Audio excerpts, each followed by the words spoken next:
In this lesson, I'm going to demonstrate the concept between Java classes and objects. Now, Java by far is an object-oriented language. But what really is an object? Objects, recall from our previous lessons, have states and behaviors. So for example, a dog's states could have color, name, breed, and behaviors such as wagging, barking, sleeping, eating, and so on. So an object basically is an instance of a class. And what is a class? A class can be defined simply as a template or a blueprint that describes the behavior or the states that object of its type support. So by definition, the basic concept of object and classes. So next, I'm going to talk about objects a little more in depth. So in the real world scenario, for example, you can find many objects around you, such as cars, dogs, humans, etc. And all these objects have a state and a behavior. So for example, if we were to consider a dog, then its state is name, breed, color, and the behavior is barking, wagging, or running. Another example would be, let's say, software objects also have a state and behavior.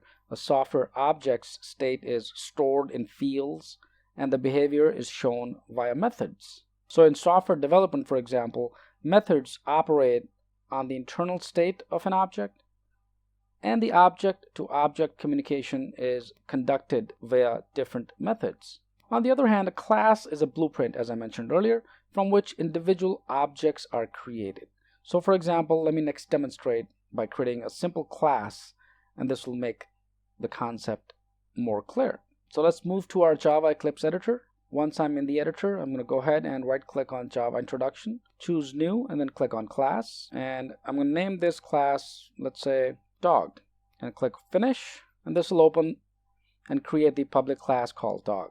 Next, I'm going to give it a string called Breed, and then specify the int, the age, C for the string color. And notice I'm just building different states here. Behaviors as well is going to come next.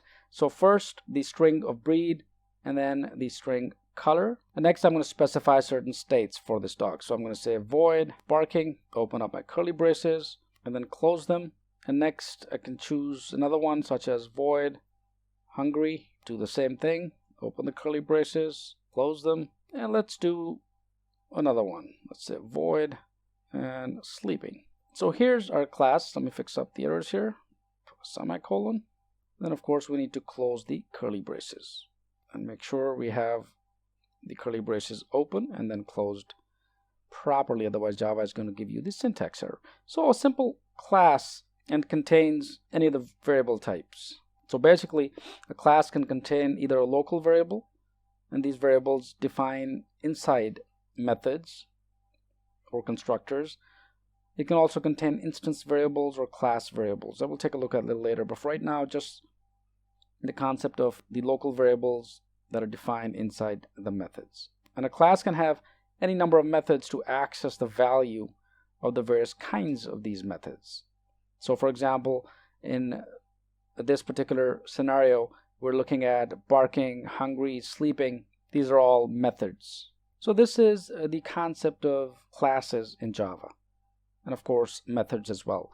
Next, let me show you how to create an object, or what is an object that we talked earlier. But a class provides the blueprints for objects. So basically an object is created from a particular class.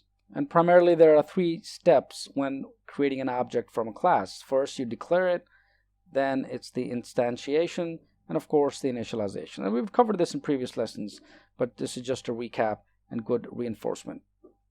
So let me go ahead and in fact, let's create a new class one more time. And this time I'm going to call this puppy. Click Finish. And once I have my public class puppy created, next I'm going to set some properties. So I'm going to say public puppy, and then the string name, open our curly braces, and then define and create a constructor. So for instance, let me in fact put a comment here. So this constructor has only one parameter, and that parameter is called name, so it's going to pass the name. So when I print this out, for example, so let me go ahead and do this in fact. So let's do system.out.print. And I'm going to say past name is name, and then of course our semicolon, close our curly braces. Next, I can define the properties for the main, just like we've been doing in earlier lessons. So let's go ahead and do public, static, void, and then our main. Let's put string. Here's our array in our command line. Argument, open the curly braces. And next, I'm going to create a statement that would create an object called myPuppy. So far, we've given the public puppy a string name, but next, here I'm going to show you how we can create an object. So for instance, let me put a comment here. So now we are going to create an object, and we're going to call it myPuppy. So here it's going to be puppy and then myPuppy. This would equal new puppy, and then we're going to give it a name, right? So we're going to call it, let's say, Tommy, and then use a semicolon. Great. So this creates an object. And of course, let me fix the syntax error. So this is equals, not minus, of course. Fix the syntax.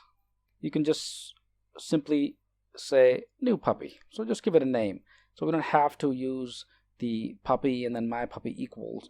So Java would know that you're just creating and passing a name, Tommy. So once I have this, let me go ahead and in fact run this so we can see the output. So I'm only going to run the puppy.java, click OK, and notice the past name is Tommy. So this is how you would simply create a new object within a class. So practice working with classes and objects, very important in Java, and the more you do it, the easier it'll become. So hope this helps. Let's move to the next lesson.